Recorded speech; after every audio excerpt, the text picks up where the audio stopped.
Hello, ಎಲ್ಲರಿಗೂ ನಮಸ್ಕಾರ. ಹೇಗಿದ್ದೀರಿ? ಚೆನ್ನಾಗಿದೆ ಅನ್ಕೋತೀನಿ. ಸೊ ಇವತ್ತು ನಮ್ಮ ಯಜಮಾನ್ರು ನನಗೋಸ್ಕರ ಅಡುಗೆ ಮಾಡ್ತಾಯಿದ್ದಾರೆ. ಸೊ ಏನು ಮಾಡ್ತಾಯಿದ್ದೀರಿ ಅಂದರೆ ಎಗ್ ಬುರ್ಜಿ ಅಂತೆ. ಸೊ ಇಲ್ಲಿ ನೋಡ್ತಾ ಇದ್ದೀರಿ, ಒಂದು ಪಾತ್ರೆ ಒಳಗೆ ಬುಟ್ಟಿ ಒಳಗೆ ಎಣ್ಣೆ ಹಾಕಿ ಉಳ್ಳಾಗಡ್ಡಿ ಫ್ರೈ ಮಾಡ್ತಿದ್ದಾರೆ ಚೆಂದಾಗೆ. ಈ ಕಡೆ ಅವ್ರು ಕುಟ್ಟಿ ಬೆಳ್ಳುಳ್ಳಿ ಹಾಕ್ತಾಯಿದ್ದಾರೆ. ಸೊ ನನಗೂ ಖುಷಿ ಅವ್ರು ಅಡುಗೆ ಮಾಡೋದಂದರೆ. ಯಾಕಂದರೆ ಯಾರೇ ಮನೆಯಲ್ಲಾಗಲಿ ಹೆಂಡತಿಗೋಸ್ಕರ ಗಂಡು ಮಾಡೋದು ಅಡುಗೆ ಮಾಡಿಕೊಟ್ರೆ ಎಷ್ಟು ಒಂಥರ ಖುಷಿ ವಿಚಾರ ಅಲ್ವಾ?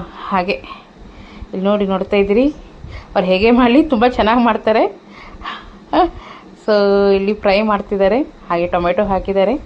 ಬಟ್ ಸಿಂಪಲಾಗಿ ಮಾಡಿಕೊಡಿ ಅಂತ ಅಂದಿನಿ, ಸಿಂಪಲಾಗಿ ಮಾಡಿಕೊಡ್ತಿದ್ದಾರೆ ಅವರು. ಸೊ ಮತ್ತು ಉಪ್ಪು ಹಾಕ್ತಿದ್ದಾರೆ. ಹಾಗೆ ನೀವು ಮನೇಲಿ ನಿಮ್ಮ ಯಜಮಾನ್ರು ಮಾಡಿಕೊಡ್ತಿದ್ದಾರಾ ಇಲ್ವಾ ಅಂತ ಕಮೆಂಟಲ್ಲಿ ಹೇಳಿ. ಹಾಗೆ ಉಪ್ಪು ಹಾಕ್ತಿದ್ದಾರೆ, ಆಮೇಲೆ ಸ್ವಲ್ಪ ಖಾರ ಹಾಕ್ತಿದ್ದಾರೆ, ಮಸಾಲೆ ಖಾರ. ಸೊ ಎಲ್ಲ ಹಾಕಿ ಫ್ರೈ ಮಾಡ್ತಿದ್ದಾರೆ. ಚೆನ್ನಾಗಿ ಫ್ರೈ ಆಗಿದೆ. ಅದು ನೋಡ್ತಾ ಇದ್ರೆ ತಿನ್ನಬೇಕು ಅಂತ ಅನ್ನಿಸ್ತದೆ, ಅಷ್ಟು ಚೆನ್ನಾಗಿ ಫ್ರೈ ಇದೆ. ಸೊ ಅದಕ್ಕೆ ಹಾಗೆ 2 ತತ್ತಿ ಒಡೆದು ಹಾಕ್ತಿದ್ದಾರೆ. ಅದಕ್ಕೆ ನೋಡಿ ಹೇಗೆ ಒಡೆದು ಹಾಕ್ತಿದ್ದಾರೆ ಅಂತ. ಸೊ ನೀವು ಮನೆಯಲ್ಲಿ ನಿಮ್ಮ ಯಜಮಾನ್ರ ಕಡೆಯಿಂದ ಮಾಡಿಸ್ಕೊಳ್ತೀನಿ ರೀ, ತುಂಬ ಚೆನ್ನಾಗಿರುತ್ತದೆ. ಅದಂತೂ ನೋಡೋದು ಮಜಾ. ನಮ್ಮ ವಿಡಿಯೋ ಲೈಕ್ ಮಾಡಿ, ಸಬ್ಸ್ಕ್ರೈಬ್ ಮಾಡಿ. Thank you.